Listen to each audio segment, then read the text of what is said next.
नमस्कार ओडिशा प्रत्येक दिन मुख्य खबर गुड़ी 10 धाड़ी मध्य जानिबा पाई चैनल को सब्सक्राइब करी लाइक करी दियंतु एवं आपण केउ स्थान रो वीडियोटी को देखुछंती कमेंट सेक्शन रे निश्चय जणांतु। प्रथम खबरटी रहिछि जन्म माटी रे मुख्यमंत्री बड़ घोषणा। मुख्यमंत्री मोहन माझी 3 दिनिया गस्तरे आसी सकाळे स्थानीय केन्दुझर स्टेडियम को जाई स्थानीय युवक क्रीड़ाविद तथा विशिष्ट लोकंक सहित मॉर्निंग वॉक करबा सह चा पे चर्चा कार्यक्रम रे जोग देइथिले। स्टेडियम रे मॉर्निंग वॉक करबा सह आलोचना करिथिले। क्रीडा क्षेत्र रे भित्तिभूमिर अभाव और विभिन्न समस्या उपरे आलोचना करिथिले। स्वतंत्र भावे सामिल हेबाको विभिन्न संगठन क्लबर सदस्य माननको आमंत्रण करा जायथिला। सेठारे आलोचना बेले मुख्यमंत्री कहिसेंती केंद्र सरकार खेलो इंडिया भली योजना करी राज्य रे क्रीडा को प्रोत्साहित करिबा सह क्रीडा भित्तिभूमि सुदृढ़ हेब अधिक प्रतिभा सृष्टि करा जिवो सेनै सरकार पदक्षेप नेउथिबा कहिथिले। परवर्ती खबर रहिछि अंडा पाई अंगनवाड़ी दीदी को गच्छरे बांधी पिटिले महिला। अभियोग बालेश्वर जिला सिलांग थाना अंचल आसीछि। एनै अभियोग हेबा परे पुलिस मामला रुजु करी घटनार तदंत चलाइछि। हेले माड़ मारिथिबा महिलांक विरोध रे कौनसी कार्यानुष्ठान होई नथिबा अभियोग होईछि। महापदा गाँवर अंगनवाड़ी कर्मी हेउछंती उर्मिला सामल। से छोट छुआंको नियमित अंडा देउ नथिबा अभियोग हेउछि जेउथि गाँवर महिला माने तातिकी थिले। उर्मिला अंगनवाड़ी केन्द्र ऑफिस रे काम करुथिले। ठीक सही समय रे गाँवर किछि महिला अंगनवाड़ी केन्द्र रे पसी उर्मिला को अभद्र भाषा रे गाली गुलज देइथिले। उर्मिला प्रतिवाद करिबारु महिला माने तांको एक गच्छरे बांधी देइथिले। परवर्ती खबर रहिछि चाषी खाता को आसीबो पीएम किसान टंका। प्रधानमंत्री किसान सम्मान निधि योजना को नहीं एक बड़ अपडेट आसीछि। वास्तव में समस्ते किसान सम्मान निधि योजना आसीबाको अपेक्षा करिसेंती। तेबे 18तम किस्ती संबंध रे पर्यंत कौनसी सरकारी सूचना प्रकाश करा जाय नहीं, किंतु यह अक्टोबर प्रथम सप्ताह रे कृषकंक अकाउंट रे जमा हेबो बोली विश्वास करा जाय। यह अधीन रे किस्ती भाव रे कृषकंक अकाउंट को 2000 टंका प्रदान करा जिवो। एही योजना रे समुदाय 6000 टंका कृषकंक अकाउंट रे जमा होईछि। एही राशि एकाथर के दिया जाय न थाए। अलगा किस्ती रे 2000 लेखाएं खाता को आसी थाए। यह वर्ष को 3 थर रिलीज हुए। परवर्ती खबर रहिछि अक्टोबर द्वितीय सप्ताह सुधा कनिष्ठ शिक्षक नियुक्ति। शीघ्र कनिष्ठ शिक्षक नियुक्ति दिया जिवो। कलिंग स्टेडियम रे एक समारोह रे नियुक्ति पत्र बंटन करा जिवो। अक्टोबर द्वितीय सप्ताह रे एही कार्यक्रम रहिछि। 16,000 रु अधिक कनिष्ठ शिक्षकों को नियुक्ति दिया जिवो। एही कार्यक्रम रे मुख्यमंत्री मोहन चरण माझी जोग देई नियुक्ति पत्र बांटिबे। कनिष्ठ शिक्षक नियुक्ति 7 वर्ष पर हेउछि। गत वर्ष कनिष्ठ शिक्षक नियुक्ति नहीं ओडिशा राज्य विद्यालय कार्यक्रम प्राधिकरण पक्षरु परीक्षा होइथिला। रिजल्ट प्रकाश पर एथिरे त्रुटि दर्शाई किछि परीक्षार्थी हाईकोर्ट को द्वारस्थ होइथिले। फल डॉक्यूमेंट जांच प्रक्रिया प्रभावित होइथिला। परवर्ती खबर रहिछि प्रत्येक महिला को मासिक मिलिबो 2100 टंका। सुभद्रा योजना अधीन रे ओडिशार महिला हिताधिकारी माननको टंका जोगाई दैछंती प्रधानमंत्री नरेंद्र मोदी। तेबे वर्तमान सरकारक तरफरु आउ एक बड़ घोषणा करा जाइछि। एही योजना रे समस्त महिला को प्रति मासरे 2100 टंका लेखाएं प्रदान करिवे सरकार। महिला माननको प्रत्येक मासरे 2100 टंका लेखाएं प्रदान करिबा नै संकल्प पत्र जारी करिछि बीजेपी। हरियाणा रे चलित वर्ष मध्य बीजेपी जदि क्षमता को आसे तेबे महिला माननक पई एही योजना लागू करा जिवो बोली घोषणा होईछि। परवर्ती खबर रहिछि कटक दुर्गा पूजा भसाणी रे फुटिबनी बाण। कटक शहर रे दुर्गा पूजा भसाणी रे 6टी साउंड बॉक्स व्यवहार न करिबा पई बारण करा जाइछि। एथिसह दशहरा रे डीजे संपूर्ण मना होईछि। यह सह सोना चांदी मेढ़ मंडप निकट रे बंदूकधारी पुलिस मुतयन हेबे।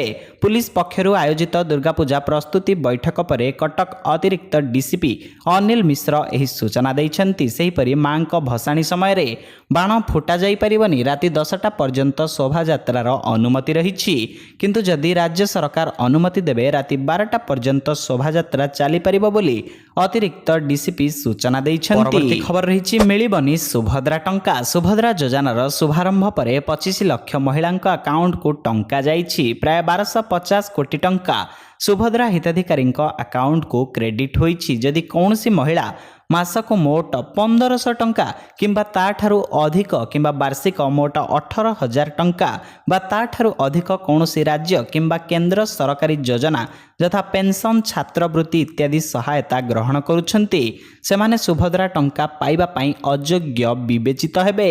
ଜଣେ ମହିଳା ନିଜେ କିମ୍ବା ତାଙ୍କ ନିଜର ପରିବାର ସଦସ୍ୟ ଯଦି ବର୍ତ୍ତମାନର କିମ୍ବା ପୂର୍ବତନ ସାଂସଦ କିମ୍ବା ବିଧାନସଭା ସଦସ୍ୟ ହୋଇଥିବେ ସେମାନେ ସୁଭଦ୍ରା ଯୋଜନାରେ ସାମିଲ ହୋଇପାରିବେ ନାହିଁ। ପରବର୍ତ୍ତୀ ଖବର ରହିଛି ଭଙ୍ଗା ହେବ ଓଡ଼ିଶା ଭବନ। ଡିସେମ୍ବର ତୃତୀୟ ସପ୍ତାହରେ ଭଙ୍ଗାଯିବ ଓଡ଼ିଶା ଭବନ। ଏନେଇ ପ୍ରଶାସନିକ ସ୍ତରରେ ପ୍ରକ୍ରିୟା ଆରମ୍ଭ ହୋଇଛି। 1980 ମସିହାରେ ନିର୍ମାଣ ହୋଇଥିବା ଚାଣକ୍ୟପୁରୀ ସ୍ଥିତ ଓଡ଼ିଶା ଭବନ ବିପଦ ସଂକୁଳ ଅବସ୍ଥାରେ ଥିବା ନେଇ ନୂଆଦିଲ୍ଲୀ ପୌର ପରିଷଦର ସୂଚନା ପରେ ଏହାର ଅଡିଟ୍ କରାଯାଇଥିଲା।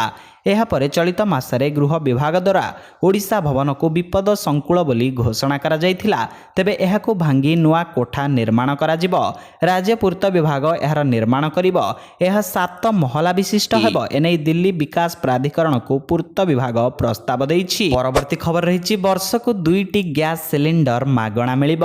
କାଶ୍ମୀରରେ ପ୍ରଥମ ପର୍ଯ୍ୟାୟ ନିର୍ବାଚନ ଶେଷ ହୋଇଛି। ଏହି ପରିପ୍ରେକ୍ଷୀରେ କେନ୍ଦ୍ର ଗୃହମନ୍ତ୍ରୀ ଅମିତ ଶାହା ଶନିବାର ଜମ୍ମୁରେ ପହଞ୍ଚିଛନ୍ତି। ଏହି ସମୟରେ ସେ ଏକ ସମାବେଶକୁ ସମ୍ବୋଧିତ କରି ବଡ଼ ଘୋଷଣା କରିଛନ୍ତି। ଗୃହମନ୍ତ୍ରୀ ଅମିତ ଶାହା କହିଛନ୍ତି ଯେ ଇଦ୍ ଏବଂ ମହରମ ଅବସରରେ ବର୍ଷକୁ 2ଟି ଗ୍ୟାସ୍ ସିଲିଣ୍ଡର ମାଗଣାରେ ଦିଆଯିବ।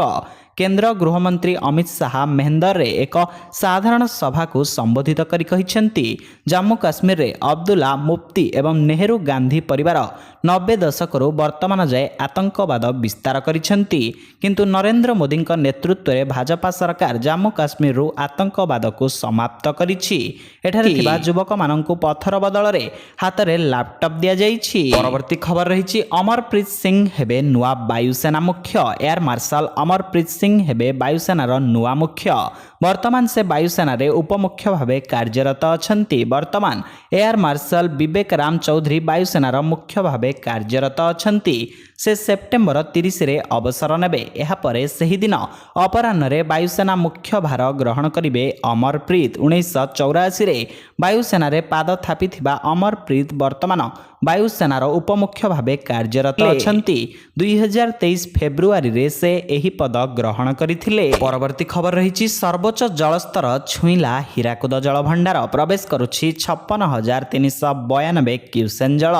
ତେବେ ଜଳଭଣ୍ଡାରର କ୍ଷମତା 630 ଫୁଟ ଥିବାବେଳେ ଜଳସ୍ତର ମଧ୍ୟ 630 ଫୁଟ ରହିଛି। ବର୍ତ୍ତମାନ ହୀରାକୁଦ ଜଳଭଣ୍ଡାରର ସମସ୍ତ ଗେଟ୍ ବନ୍ଦ ରହିଛି। ସେହିପରି ଜଳଭଣ୍ଡାରକୁ 56,392 କ୍ୟୁସେନ୍ ଜଳ ପ୍ରବେଶ କରୁଥିବା ବେଳେ 37,334 କ୍ୟୁସେନ୍ ବନ୍ୟା ଜଳ ନିଷ୍କାସିତ ହେଉଛି। ତେବେ ଡ୍ୟାମ୍ର ଉପରମୁଣ୍ଡ ଛତିଶଗଡ଼ରେ ବର୍ଷା ପରିମାଣ ବର୍ତ୍ତମାନ କମ୍ ରହିଛି। ତେଣୁ ସବୁ ଗେଟ୍ ବନ୍ଦ କରାଯାଇଛି। ଯଦି ଉପରମୁଣ୍ଡରେ ବର୍ଷାର ପରିମାଣ ବୃଦ୍ଧି ପାଏ ତେବେ ପୁଣି ଗେଟ୍ ଖୋଲାଯାଇପାରେ ବୋଲି ଡ୍ୟାମ୍ କର୍ତ୍ତୃପକ୍ଷଙ୍କ ପକ୍ଷରୁ ସୂଚନା ଜାରି କରାଯାଇଛି। ପରବର୍ତ୍ତୀ ଖବର ରହିଛି ବିରୁଡି କାମୁଡାରେ ମହିଳାଙ୍କ ମୃତ୍ୟୁ। ପୁରୀ ଜିଲ୍ଲା କାକଟପୁର ଥାନା ଅନ୍ତର୍ଗତ ଜଳେଶ୍ୱରପଡ଼ା ଗାଁରେ ଘଟିଛି ଏଭଳି ଅଭାବନୀୟ ଘଟଣା। ମୃତ ମହିଳା ଜଣଙ୍କ ହେଲେ ଦ୍ରୌପଦୀ ମହାନ୍ତି। ଦ୍ରୌପଦୀ ନିଜ ଘର ପଛରେ ହୋଇଥିବା ଏକ ବିରୁଡି ବସା ଭାଙ୍ଗୁଥିଲେ। ଏହି ସମୟରେ ବସାଟି ଭାଙ୍ଗି ତାଙ୍କ ଉପରେ ପଡ଼ିଯାଇଥିଲା। ଫଳରେ ଶତାଧିକ ବିରୁଡି ଉଡ଼ି ଆସି ତାଙ୍କୁ କାମୁଡ଼ି ଦେଇଥିଲେ। ତାଙ୍କୁ ଗୁରୁତର ଅବସ୍ଥାରେ ଉଦ୍ଧାର କରି ବାଙ୍ଗୁରି ଗାଁ ଗୋଷ୍ଠୀ ସ୍ୱାସ୍ଥ୍ୟ କେନ୍ଦ୍ରରେ ଭର୍ତ୍ତି କରିଥିଲେ। ପ୍ରାଥମିକ ଚିକିତ୍ସା ପରେ ତାଙ୍କୁ ପରିବାର ଲୋକେ ଘରକୁ ନେଇ ଆସିଥିଲେ। ରାତିରେ ଅବସ୍ଥା ଗୁରୁତର ହେବାରୁ ତାଙ୍କୁ ପୁଣି ବାଙ୍ଗୁରି ଗାଁ ଗୋଷ୍ଠୀ ସ୍ୱାସ୍ଥ୍ୟ କେନ୍ଦ୍ରରେ ଭର୍ତ୍ତି କରାଯାଇଥିଲା।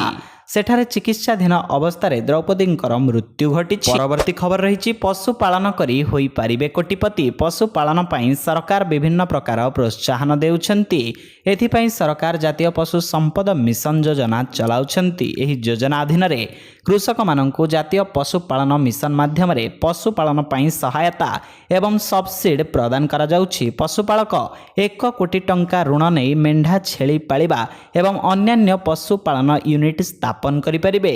ଉଦାହରଣ ସ୍ୱରୂପ ଯଦି ଜଣେ କୃଷକ 100 ମେଣ୍ଢା ଛେଳିର ଏକ ଫାର୍ମ ପ୍ରତିଷ୍ଠା କରନ୍ତି ତେବେ ସେ 20 ଲକ୍ଷ ଟଙ୍କା ପ୍ରକଳ୍ପରେ 50% ସବସିଡି ଅର୍ଥାତ୍ 10 ଲକ୍ଷ ଟଙ୍କା ପାଇପାରିବେ। ପରବର୍ତ୍ତୀ ଖବର ରହିଛି ଜଳବାୟୁ ପରିବର୍ତ୍ତନର ହଟସ୍ପଟ ପାଲଟିଛି ଓଡ଼ିଶା। ରାଜ୍ୟରେ ଭୀଷଣ ଗ୍ରୀଷ୍ମ ପ୍ରବାହ, ବାତ୍ୟା, ବର୍ଷା ଅଭାବ ସହ ବେଳେବେଳେ ଅତ୍ୟଧିକ ବର୍ଷାର ବିପତ୍ତିକୁ ସାମ୍ନା କରିବାକୁ ପଡୁଛି।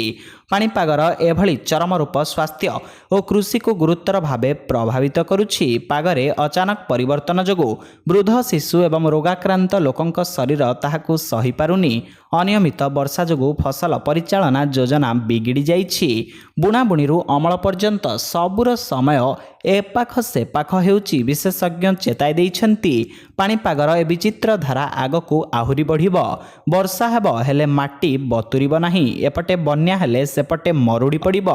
ବର୍ଷା ସଙ୍କଟରୁ ଶୁଖିଯିବ ଜଳ ଉତ୍ସ। ପରବର୍ତ୍ତୀ ଖବର ରହିଛି ରେଳବାଇରେ ନିଯୁକ୍ତି ପାଇଁ ଆରମ୍ଭ ହୋଇଛି ଆବେଦନ। ଯଦି ଆପଣ ରେଳବାଇରେ ଚାକିରି କରିବାକୁ ଚାହୁଁଛନ୍ତି ତେବେ ଏହା ଆପଣଙ୍କ ପାଇଁ ଏକ ସୁବର୍ଣ୍ଣ ସୁଯୋଗ। ରେଳବାଇରେ 3000ରୁ ଅଧିକ ପଦବୀ ପାଇଁ ନିଯୁକ୍ତି ବାହାରିଛି, ଯେଉଁଥିପାଇଁ ଆବେଦନ ପ୍ରକ୍ରିୟା ମଧ୍ୟ ଆରମ୍ଭ ହୋଇଛି।